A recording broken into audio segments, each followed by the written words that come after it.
Normally, we would start with podcasts every day in either April or August. However, we had to push back.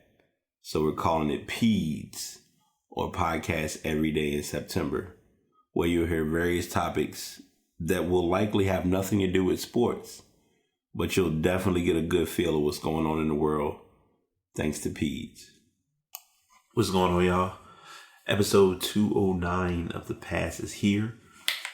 This might be the official podcast after dark because it is pretty late.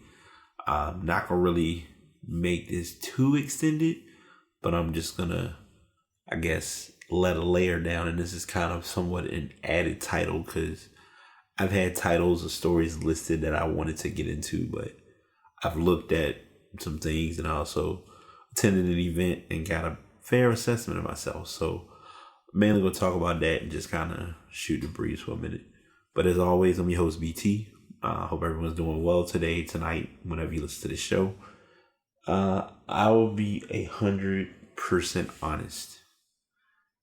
I came to a very strong conclusion tonight based on an event that I participated in. A lot of times, and I guess there may be two different ways of seeing this. In some instances, when hanging out with friends, I'm kind of viewed or have a tendency to be the social butterfly, the one who kind of keeps the peace. In some instances, it's not intentional, but it just kind of happens where I kind of just fade to the back and I'm just there just to make sure everybody good. It's a tough thing to be in the brand that I'm in as far as with podcasting and not have others know what you are or aren't doing without there being some form of a sharing or presentation behind it.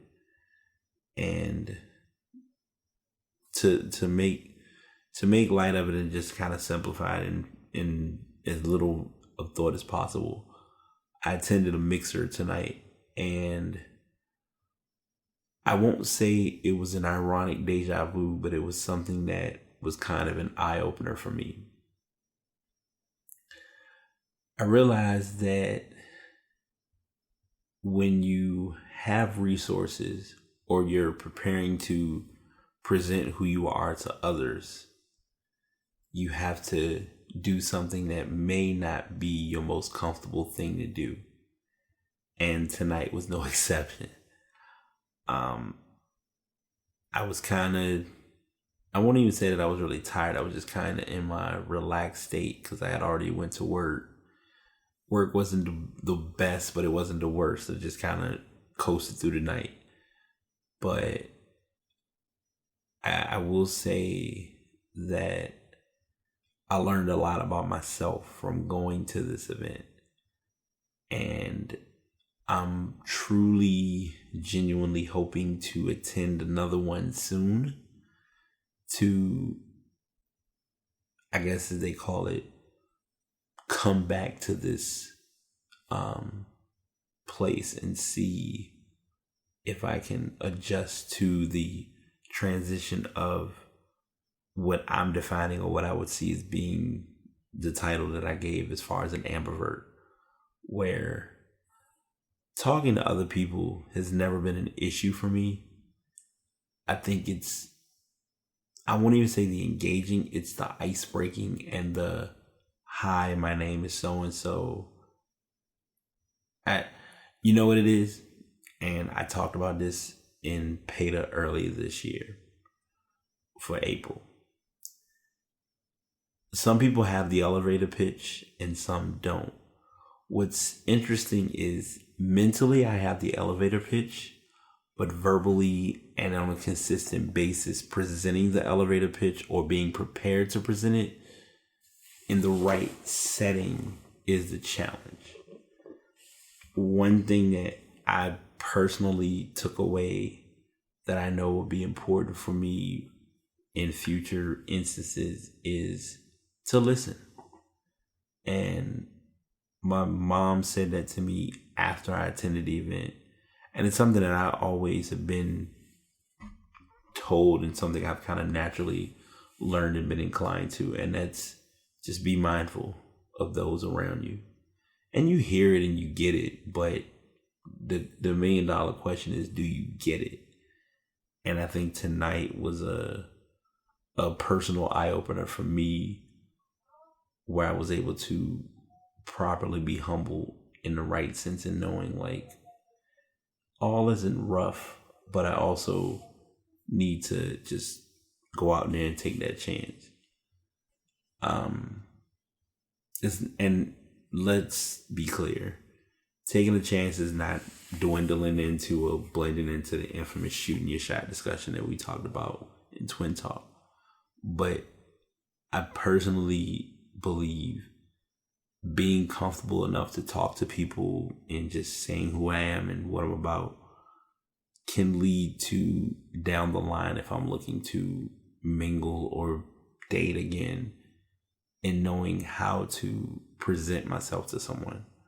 Because presenting yourself in a dating scenario versus presenting yourself in a business scenario are totally different. Like, I'm not going to talk to somebody that I'm getting to know and say, hey, my name's Brian, I'm a podcaster, blogger, graphic designer, web designer, tech guy. They're going to look at me like, okay, so what do you like to do? And the same goes as far as a business mixer. Business mixers are more, who are you? What do you do? Who do you know? What places can you get me? Or what do I need to work on? I did meet someone who also does a podcast, who I was coincidentally following on Instagram, but I didn't follow the actual podcast. So I'm going to start listening into their show.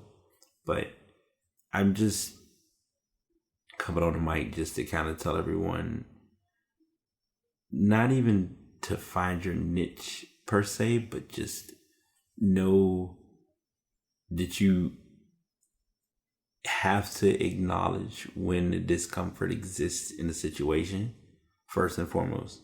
But second and most importantly, don't beat yourself up if you walk away from something, quote unquote, not gaining what's expected, or whatever the case may be. And that's kind of my simplest quick nudge or thought to share to the masses, is break your comfort zone, but be patient in breaking your comfort zone, and know that you might not break it the way you want to break it, and that's okay. So just keep that in mind. But that's all I got for tonight. Like I said, I just want to do a quick show because I'm still sticking to doing a show every day. So it'll be uploaded tonight. You'll likely see it on podcast media outlets tomorrow. But yeah, that's what we got. And until next time, y'all take it easy. That's it for our show. Thanks for tuning in. If you'd like to go back and listen to any previous episode, you can go to Spreaker.com/BriTapePodcast, or you can go to pastpodcast.com, where you can listen to all of the latest shows as well as shows from when this podcast first began. Thanks for tuning in, and until next time, the Past signing out.